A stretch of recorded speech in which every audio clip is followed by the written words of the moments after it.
Hi, I'm Pastor Sarah from Crozet United Methodist Church, and this here is my nativity. It's a Little People nativity from Fisher-Price, and this year I've been reimagining the nativity. So last week we added the Fab Four from Liverpool. We have the Beatles over here because I thought it gave us a good opportunity to talk about music and how it doesn't require all of us to feel the same way, that we can find inspiration and joy in things that aren't necessarily overtly Christian. And today, I have another musical group for you. And ironically, people talk about them a lot to me, I guess, because they think we have similar fashion taste. And so today, the group that's going to show up at the Nativity in week 2 of Advent, Kiss. I often get comparisons to their footwear. And Gene Simmons is wearing the coolest little monster boots. How awesome is he? Yeah. Ironically, I don't actually listen to Kiss that much. I mean, I know their core songs, but musically, I'm much more in tune with the Beatles, and which is hysterical because aesthetically, I always get compared with Kiss. So we're going to bring the guys from Kiss, the gentlemen, over here, and we'll get them all set up. Oh, they're so cute. In fact, yeah, today I'm wearing furry boots, so I'm sure the similarities will continue. But what I liked best about this Kiss set is that a lot of times people judge those that look different like the band members of Kiss, and they make up all kinds of narratives in their head rather than taking the time to get to know somebody. And I too have fallen into that. I have seen people do that to me, and it's hurtful. And I think that as Christians, we are called to do better. We are called to listen to what people are telling us and not judge by just what we see.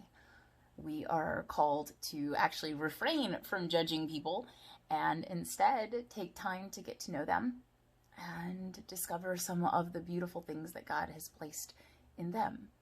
And I think that if people showed up looking as diverse as Kiss, that Jesus would have certainly taken time to get to know them.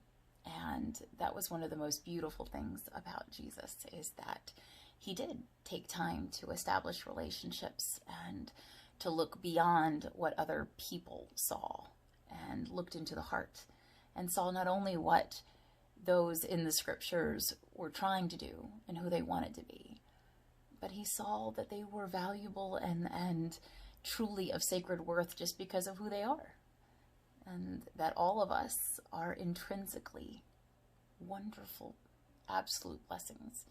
And that's because God created us. And we can choose whether or not we want to be a blessing or live out that blessing. But we are all wonderful because God says so. And Jesus confirms that.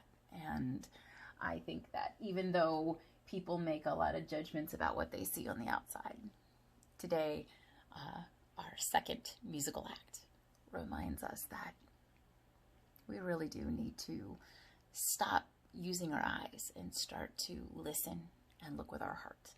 And I hope that that inspires us to push ourselves a little bit and grow into that. That's certainly how Jesus lived his earthly ministry long after the Nativity.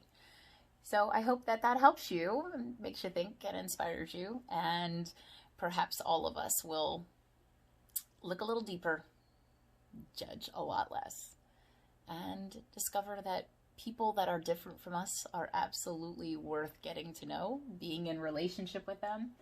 And it's a wonderful journey to discover what it is that reflects God in every single human being. And that's perhaps the greatest gift that I have ever experienced in ministry, is getting to see that, experience it, and be thankful for it firsthand. So I hope you have a great second week of Advent. We're starting to see a little bit of a pattern here, so we're going to break that next week. We're going to really push the diversity envelope in week 3. So I hope you'll come back and join me. Have a great week, guys.